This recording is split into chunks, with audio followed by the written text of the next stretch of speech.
So this is what I want to talk about here. This is the polling here that these polls are an attempt to manufacture consent in Canada and in no way an accurate representation of Canadian opinion. So this is an old article from September 2022. So Stormhaven Media. And I remember hearing about this, but I don't know if I heard it on No Agenda or why I kind of took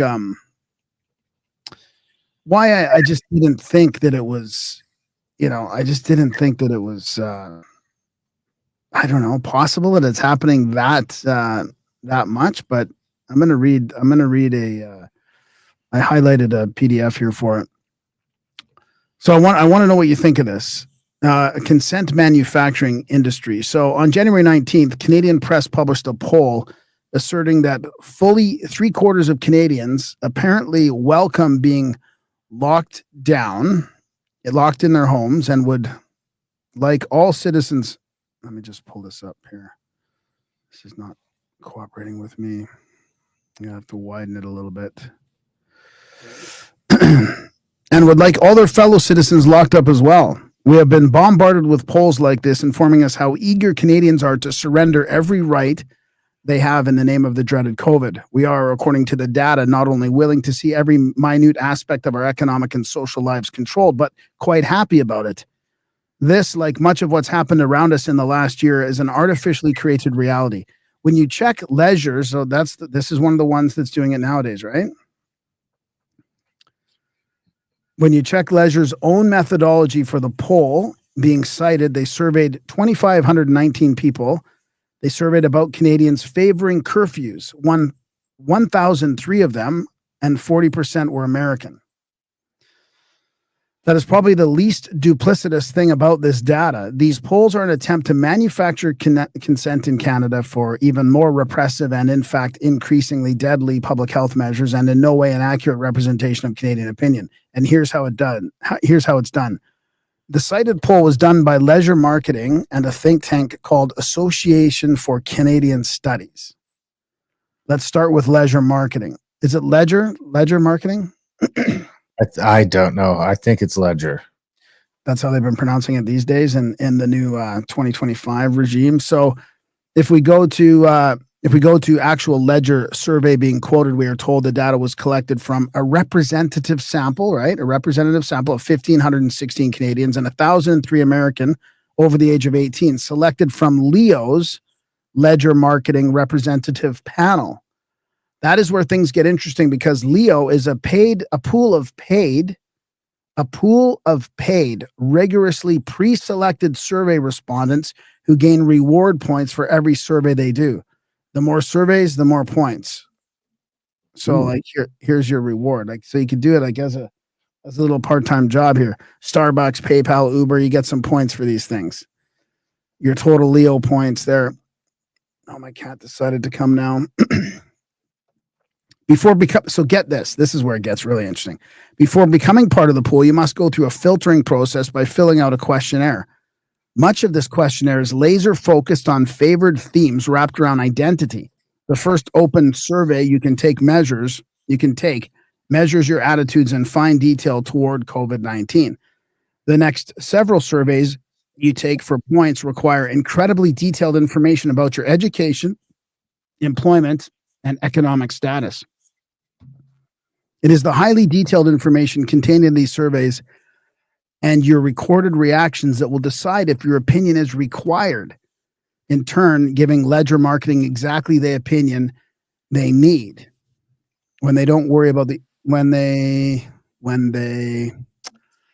is going on here? Don't worry about the other half of Canadians' public opinion manufacturing duopoly. Okay, so when they need it, I think is what it said there. So don't worry, the other half of Canada's public opinion manufacturing duopoly, Ipsos, has its own identical shell game going on over at the cringingly named isay.com.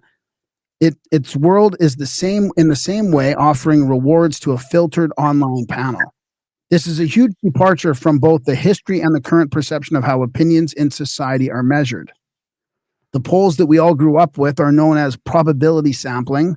Probability sampling is defined as a sampling technique in which the researcher chooses samples from a larger population using a method based on the theory of probability, right? We all kind of realize that, right? You take this wide sample, and then it's supposed to give you, you're supposed to be able to expand it out to everybody, right? Even though you only ask 1,000 or 2,000 people, it's supposed to be a varied enough sample that you get an accurate representation. For a participant to be considered as a probability sample, which I think is just a flaw in the whole thing. Impossible. I don't think. I think that society is too chaotic to pick that like 1/100th of 1% of the population and expect it to be accurate. maybe that's changed. I mean, it seemed to have used to work. I mean, I think there was a science behind all this. It's a theory. It's based on the theory of probability. Anyways, where the researcher chooses samples from a larger population using a method based on the theory of probability. Yeah, for a participant to be considered as a probability sample, he or she must be selected using a random selection. So it was about random selections, right? An example of this would be by random phone sample. So random digit dialing, samples of telephone area codes and exchanges are selected, and then random digits are added to the end to create a 10-digit phone number. The first step ensures phone numbers are distributed properly by geography. The second step, adding the random numbers, make sure that even unlisted numbers are included. This has traditionally been the standard practice by almost all public pollsters. Makes sense. This is how I thought it worked. The key then to accurately reflecting the diverse opinions of the general public is in the randomness of the surveyed group. This is explicitly not the case with Leo and I say.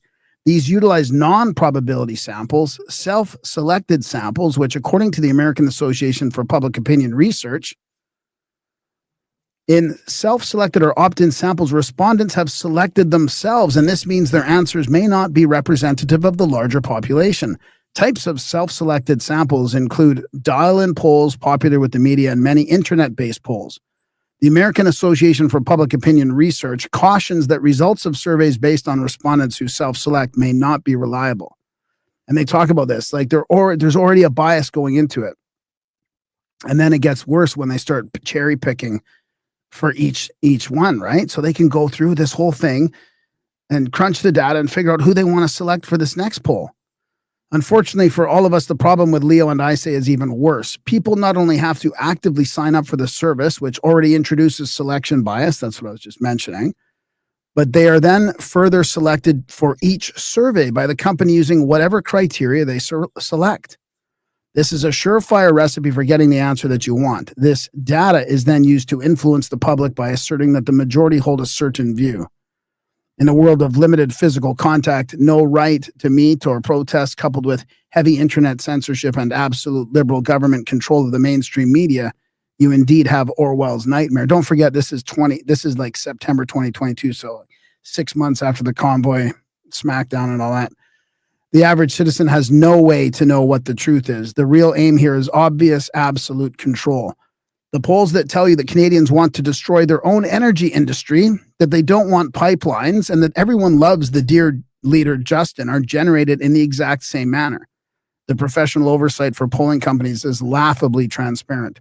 Ledger cites its adherence to the standards set by the Canadian Research and Insights Council, which in turn adheres to the global SOMAR network's standards. Jean-Marc Ledger is a founding member of CIRC and on the Canadian representative of SOMAR. Pollsters, govern thyself. Now let's have a look at the Association for Canadian Studies. The About section of their website states, and it goes into all this, like, look at this. Immigration, migration, immigration and settlement conference, social impacts network from COVID. The ACS's actual goals are far better described by one of their benefactors. The ACS was granted $400,000 this year by one of the massive plethora of open borders NGOs, the World Education Service, who describes them thus. In a telephone interview, a spokesman for ACS stated that they get upwards of 70% of their funding from the Liberal government. So yeah, of course, because when you look at this, it is the Liberal government who funds all this. Let me go to my tab here on this. Actually, can I just do Yeah, it's not this one. It is this one. Funding for Association for Canadian Studies. So it comes from the Canadian Studies program of the Department of Canadian Heritage. So the Heritage one has like anywhere from 1.9 to 4 billion budget every year. But they fund all this kind of stuff, right? Multiculturalism, local journalism initiatives, Indigenous language and cultures, building communities through arts. And they fund Canada Media Fund, music funds, all this stuff. And they fund apparently that polling. They also have this anti-racism stuff. So, I mean, you can just imagine that the government is funding this organization that pays for their polls to say what they want to say. I mean, when is enough enough? And how come this stuff is allowed to just continue on?